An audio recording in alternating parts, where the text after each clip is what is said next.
बिस्मिल्लाहिर्रहमानिर्रहीम। स्टूडेंट अस्सलाम वालेकुम। आज हम सेकेंड ईयर की मैथमेटिक्स का चैप्टर नंबर 2 स्टार्ट कर रहे हैं, जिसका नाम है डेरिवेटिव। तो सबसे पहले हम इसकी डेफिनेशन देखते हैं। इसकी डेफिनेशन क्या है? ये derivative let f of x be a function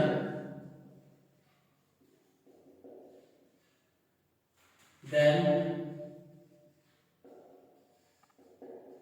its derivative is denoted as f prime of x or d over dx f of x and is given as limit delta x approaches to 0 f of x plus delta x minus f of x over delta x। तो ये second year की definition है, derivative की definition है। अब इसकी एक simple और सादा डेफिनेशन और पढ़ते हैं। The rate of change of function with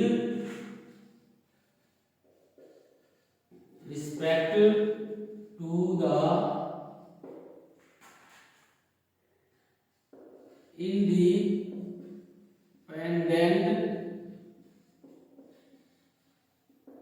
variable is called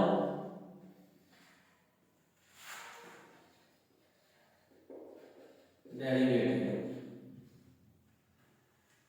जैसा कि D over D x, derivative को फाइंड करने की ये नोटेशन है। इसमें x जो है इसका मतलब है विद रिस्पेक्ट टू x, यानी कि हम x के लिहाज से डेरिवेटिव ले रहे हैं। x को यहाँ पर इंडिपेंडेंट वेरिएबल भी कहते हैं।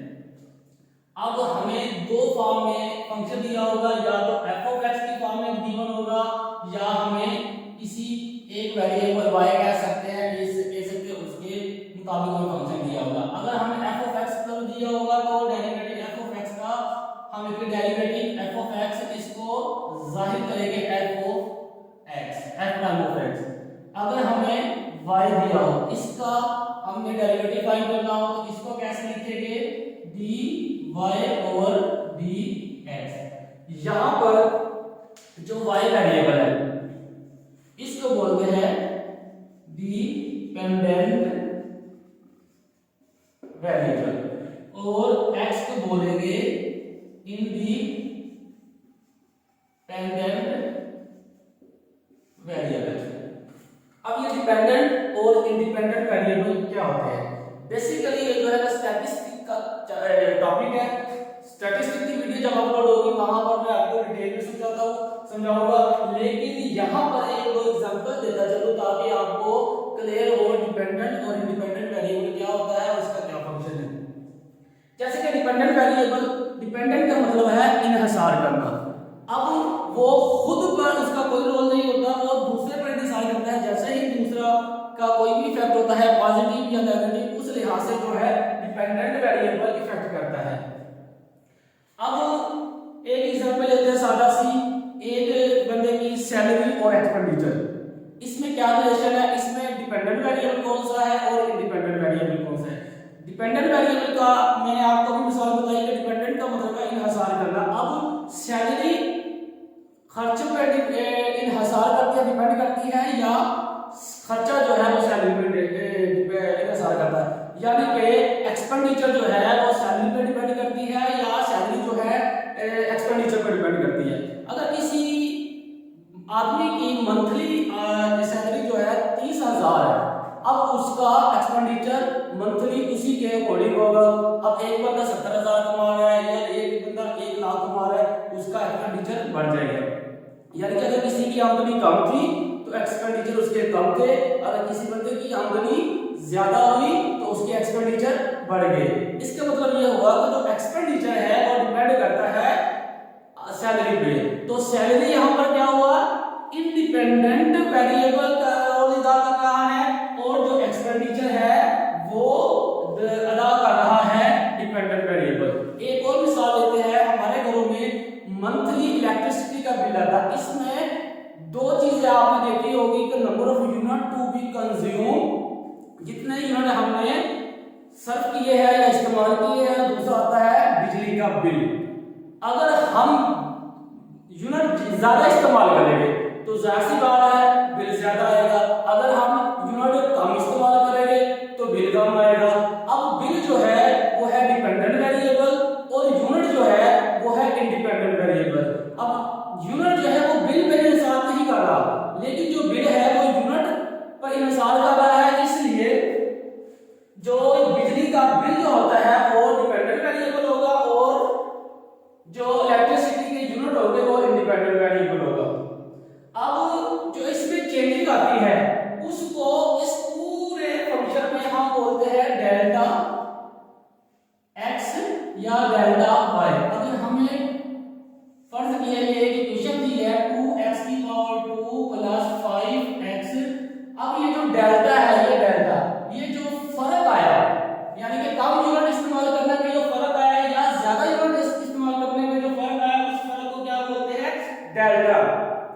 अगर हमें y का डेल्टा मालूम करना है, इसका फर्क मालूम करना है, तो इसमें क्या करेंगे y plus delta y add करेंगे, ये जो आ जाएगा ये उसमें जो चेंजिंग है वो आएगा। अगर हम x वाली साइड पर इसका चेंजिंग मालूम कर रहे हैं तो क्या करेंगे, x के साथ हम करेंगे x plus delta, x add करेंगे, पावर 2 है तो पावर 2 लगा देंगे प्लस 5, तो x के साथ क्या आ जाएगा x प्लस डेल्टा x। तो कहने का मकसद ये है कि ये जो डेल्टा है वो चेंज है अकॉर्डिंग टू वेरिएबल होगा। अब हम देखते हैं कि डेरिवेटिव को फाइंड करने के कितने मेथड है। डेरिवेटिव को फाइंड करने के दो मेथड है। कौन कौन से मेथड है, दो मेथड, एक का नाम डायरेक्ट मेथड,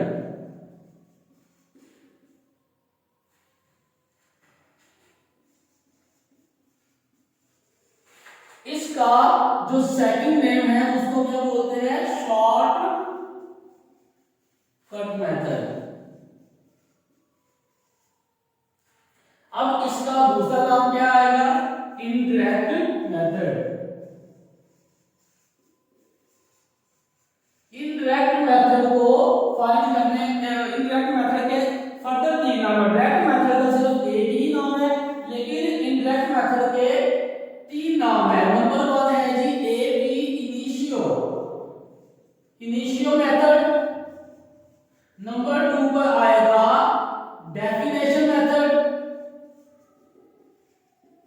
और नंबर 3 पर आएगा फर्स्ट प्रिंसिपल। First principle,